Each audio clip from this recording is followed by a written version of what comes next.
حجاج بن یوسف ظالم تھا، ظلم کرتا تھا، زیادتی کرتا تھا۔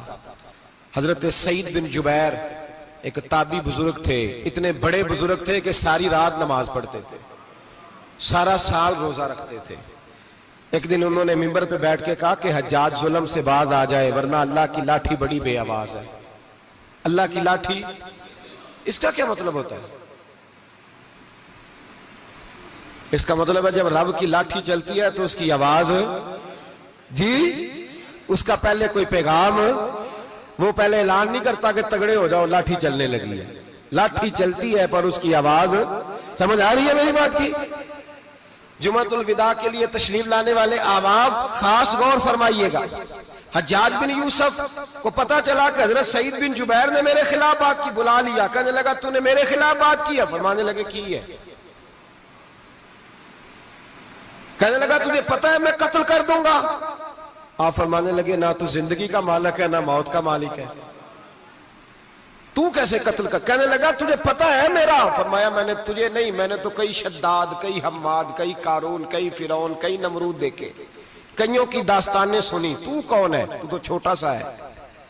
ایک جملہ ہے ملا جلال الدین رومی کا، بڑے درویش تھے، ایک بات کہہ گئے، کہنے لگے نمرود جتنے پیسے نہیں، فرعون جتنی حکومت نہیں، قارون جتنی دولت نہیں، ورنہ فرمانے لگے میرے زمانے میں بھی کئی لوگوں کا خدا بننے کو دل کرتا ہے، کئی لوگوں کا دل کرتا ہے، لیکن نمرود جتنے پیسے، فرعون جتنی طاقت اور قارون جتنی دولت نہیں، ورنہ ہو سکتا ہے لوگ دعویٰ کر جائیں معاذ اللہ ثم معاذ اللہ۔ یہ آج سے کئی سو سال پہلے وہ کہہ رہے ہیں، آج تو حالات بڑے ابتر ہیں، اس کی نسبت خطرناک ہے۔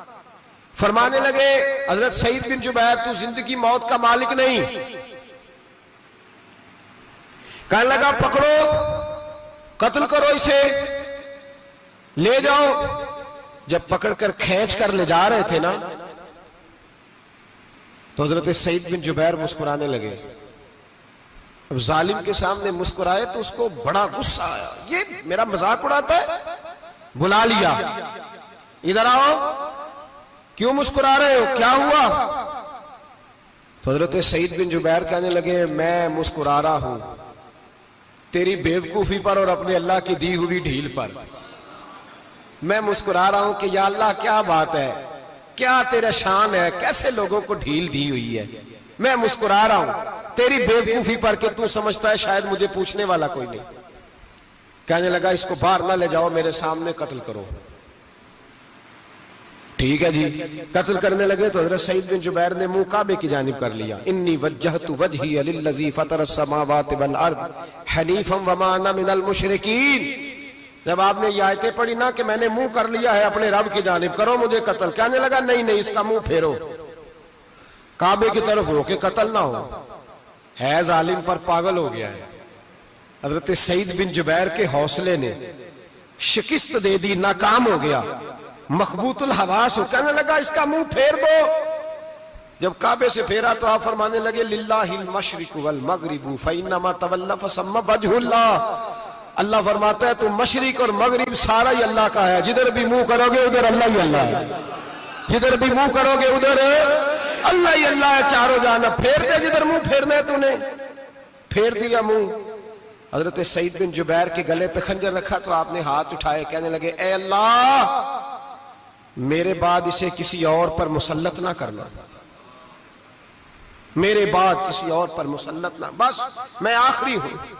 جب آپ ذبح ہوئے تو اتنا خون نکلا، اتنا خون نکلا کہ لوگ کہتے ہیں جتنا اونٹ کے وجود سے نکلتا ہے، تر ہو گیا سارا اس کا دربار۔ ایک سمجھدار آدمی کو بلا کے کہنے لگا اتنا خون میں نے پہلے کبھی، میں نے بڑے بندے قتل کرائے ہیں پر اتنا خون نہیں نکلا۔ تو وہ کہنے لگے لوگ مر جاتے ہیں، مرتے وقت ڈر جاتے ہیں، سہم جاتے ہیں، خون سکڑ جاتا ہے، لگتا ہے یہ شخص جب دنیا سے گیا ہے تو ڈٹ کے گیا ہے، یہ ڈٹ کے گیا ہے دنیا سے۔ حجاج بن یوسف رات کو سویا تو تڑپ کے اٹھا، کیا ہوا؟ گھر والے کہنے لگے کیا ہوا؟ کہنے لگے سعید بن جبیر خواب میں آیا اور کہتے ہیں اٹھ مجھے بتا تو نے مجھے کیوں قتل کیا، بتا بتا کیوں مارا۔ اگلی رات پھر سویا تو وہی خواب، پھر سویا تو وہی خواب۔ گناہ نفسیاتی مریض بنا دیتا ہے، ظلم تجھے مخبوط الحواس کر دیتا ہے۔ جب تو زیادتی کرتا ہے تو اللہ فرماتے ہیں کہ تو اللہ کو بھولتا ہے، اللہ تجھے اپنا آپ بھلا دیتا ہے، پھر تو بھول جاتا ہے، پھر تو سیدھے رستے پہ چلتا ہے پر بھٹک جاتا ہے، پھر تو صحیح رستوں کا تعین کر کے بھی گمراہ ہوتا ہے، پھر تو روز وہی گاڑی چلاتا ہے، پر اب جب تو بریک لگاتا ہے تو نہیں لگتی۔ جب گناہوں کے ساتھ تو مخبوط الحواس ہوتا ہے تو روز وہ کاروبار کرتا ہے، لیکن جب تیرے گناہ تجھے گھیر لیتے ہیں پھر اسی کاروبار میں تو نقصان اٹھاتا ہے۔ حجاج بن یوسف تڑپتا ہے، روتا ہے، یہاں تک کہ بیمار ہو گیا، پیٹ میں درد ہوتی ہے، پتہ نہیں کیا ہوا، تکلیف ہوتی ہے، پتہ نہیں، سارے حکیم، طبیب، ڈاکٹر، کوئی نہ سمجھ سکا کہ بیماری کیا ہے۔ جو بیماریاں خدائی ہوتی ہیں ان کا لوگوں کو پتا، جو آزمائشیں رب کی جانب سے ہوتی ہیں وہ ڈاکٹروں کے ہتھے نہیں چڑھتی، جو تکلیفیں اللہ دیتا ہے ان کا حکیم طبیب علاج نہیں کر پاتے، مشکل، اور شفا اسی وقت ہوتی ہے جب اللہ دینا چاہے، اور جب رب بھی دینا نہ چاہے تو بڑے بڑے ڈاکٹر کہتے ہیں کہ ہمارے بس کی بات نہیں رہی۔ بغداد سے حکیم آئے، پیٹ دیکھا، کہنے لگے نہ تیرے معدے میں کوئی دقت ہے، نہ تیرے جگر میں، نہ کسی اور جگہ، ماجرا کیا ہے؟ ایک آخری علاج ہے، آخری، وہ کیا؟ گوشت کا چھوٹا سا ٹکڑا دھاگے کے ساتھ باندھ کے منہ میں ڈالا، اور پھر ایک باریک سا تنکا لے کے اس کو اندر ڈالنے لگے گلے میں۔ وہ گوشت کا ٹکڑا جب حلق کے اندر اتر گیا، اس حکیم نے واپس کھینچا تو کیسے ایسی بدبو آئی جیسی کبھی سونگی نہ تھی۔ جانور، کیڑے مکوڑے لگے ہوئے باہر نکلے، اور جب دیکھا تو جتنے محل میں لوگ بیٹھے تھے چلاتے ہوئے نکل گئے کہ یہ کیا مصیبتیں ہیں۔ حکیم بھی اٹھ کے دوڑنے لگا، کہا تجھے کیا ہوا؟ کہنے لگے حجاج تیری بیماری زمینی نہیں، تیری مصیبت زمینی نہیں۔ کہا میری مرض تک تم کیوں نہیں پہنچ پا رہے؟ تو کہنے لگے لگتا ہے تو بد دعا کا مریض ہے، لگتا ہے تو ظلم کا مریض ہے، تو جبر کا مریض ہے۔ تڑپتا رہا، سسکتا رہا۔ ایک وقت وہ بھی آیا کہ گھر والوں نے کمرے میں بند کر کے تالا لگا دیا، دیوار سے ٹکرے مارتا۔ او بھائی، جو گناہوں کے بیمار ہوتے ہیں انہیں شفا نہیں ہوتی، جو ظلم، جبر، بربریت کے بیمار ہوتے ہیں انہیں سکون قلبی میسر نہیں آتا۔ دوائیاں ان بیماریوں کی بنی ہوئی ہیں جو بیماریاں زمینی ہیں، جو بیماریاں خوراک کی بد پرہیزی سے ہوتی ہیں، جو گناہوں کی بد پرہیزی سے ہوتی ہیں، ان کی بیماریاں، ان کی شفا توبہ ہے، ان کی شفا رجوع اللہ ہے، ان کی توبہ اللہ سے معافی مانگنے سے شفا ہوتی ہے۔ حجاج جب مرنے لگا تو بلایا، یہ رنگ بھی ذرا ملاحظہ کیجیے گا، دو چار قریبیوں کو بلایا، پتہ ہوتا ہے نا اپنے کرتوتوں کا آدمی کو، پتہ سارا ہے سردار نوکیتیاں دا، پتہ ہوتا ہے سارا۔ بلا کے کہنے لگا جب میں مر جاؤں تو مجھے رات کو دفن کرنا۔ کیوں بھائی، عورت ہے؟ کہنے لگا نہیں، رات کو دفنانا۔ ٹھیک ہے، رات کو دفنا دیں گے۔ پھر کہنے لگا جب صبح ہو جائے تو صبح ہونے سے پہلے پہلے میری قبر زمین کے برابر کر دینا، نشان مٹا دینا۔ کہا وجہ؟ تو کلمہ پڑھتا ہے، حضور کا حکم ہے کہ قبر کم از کم ایک بالش، ایک گٹ اونچی ہونی چاہیے زمین سے، کم از کم، تو تیری قبر مٹا دے، وجہ؟ پتہ ہوتا ہے اپنے ظلموں کا۔ کہنے لگا مجھے پتہ ہے لوگ میرے مرنے کے بعد میری قبر بھی نہیں چھوڑیں گے، دنیا میں تو میرے جبر کی وجہ سے کوئی آ نہ سکا، لیکن میری قبر بھی لوگ جنازوں میں باتیں شروع کر دیتے ہیں۔ جنازوں میں نے ایسی بھی داستانیں سنی ہیں کہ کوئی مرا تو لوگ جوتوں کا ہار قبر پہ ڈال آئے۔ نہیں بھائی، تو جب زندہ تھا تو تیرے جبر ظلم کی وجہ سے نہیں کو بول سکا۔ ایک تو ہے قیامت میں حساب ہوگا، یہاں دنیا میں حساب ہونے لگتا ہے۔ اتنی لمبی زبانیں لوگوں کی لٹک کر مرتے وقت باہر نکل آتی ہیں۔ دعا کریں، جمعہ ہے، اللہ تعالیٰ ایمان کی موت عطا فرمائے۔ دعا فرمائے رب تعالیٰ، اللہ تبارک و تعالیٰ توبہ کر کے جانے کی توفیق عطا فرمائے۔ جاگے جاگے اور سنے اور دعا کرے، اے اللہ تو ہمیں ظلم سے ویسے ہی محفوظ فرما، اگر ہم زیادتی کرنے لگے تو اے اللہ ہمیں اس سے منع فرما، ہمیں اس سے تو یہ توفیق دے کہ ہم باز آ جائیں اس گناہ سے۔ میرے بھائی، ایک تو دنیا میں سزا ہے، پھر قیامت کی سزا ہے، اور وہ زیادہ سخت ہے، وہ زیادہ سخت ہے۔ ہم لوگوں نے نا ہیلے بہانے بڑے بنائے ہوئے ہیں بینک کے ساتھ کاروبار کرنے والا کہتا ہے نہیں نہیں مجبوراً لیا ہے، مجبوراً مر رہا تھا تو آخری لبوں پہ تھا تو جائز ہے، جائز ہے۔ اس وقت جب تجھے کھانے کو لقمہ نہ لگے تو حرام کھانا بھی جائز ہے، کیا دقت تھی؟ کیوں اللہ رسول کے مقابلے میں کھڑا ہوا تو؟ کیوں سود کا دھندا کیا؟ کیا تکلیف تھی؟ کہاں تو الجھ گیا تھا؟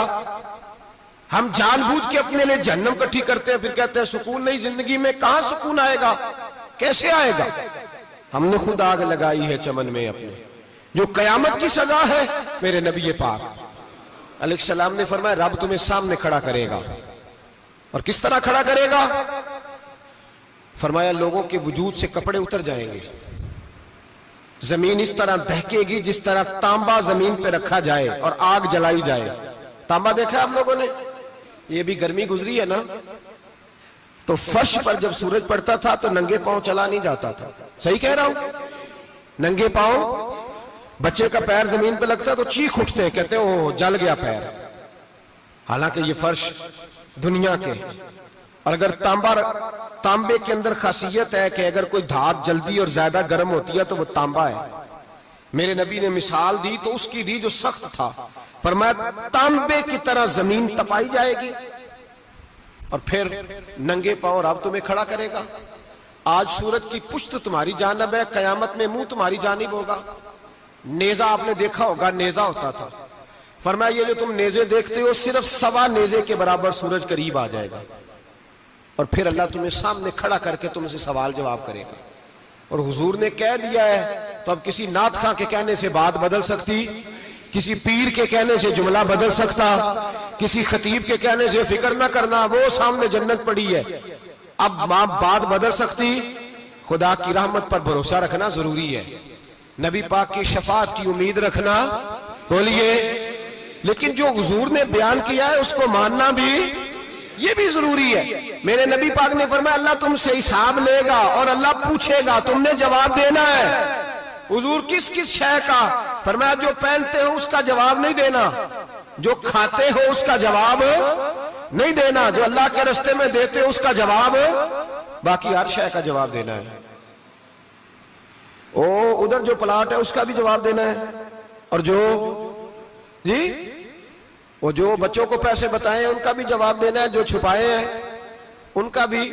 ثم لتسألن یومئذ عن النعیم، جو کمیٹی اپنے محلے میں ڈالی ہے اس کا بھی جواب دینا ہے، جو سسرال کے علاقے میں ابا جی سے چوری ڈالی ہوئی ہے اس کا جواب بھی، سب کا جواب دینا ہے، تمام حساب کتاب۔ اور اللہ فرماتے ہیں میں سامنے کھڑا کر کے ہر سوال کا تجھ سے جواب، تجھے ہر سوال کا جواب صاحب۔ اچھا یہ جو بڑے لوگ تھے وہ حساب سے ڈرتے تھے، ہم چھوٹے لوگ ہیں ہم حساب سے ہم نہیں ڈرتے، ہم کہتے ہیں دیکھی جائے گی۔ بڑے لوگ جو تھے وہ حساب سے، حضرت ابوبکر صدیق دعا کر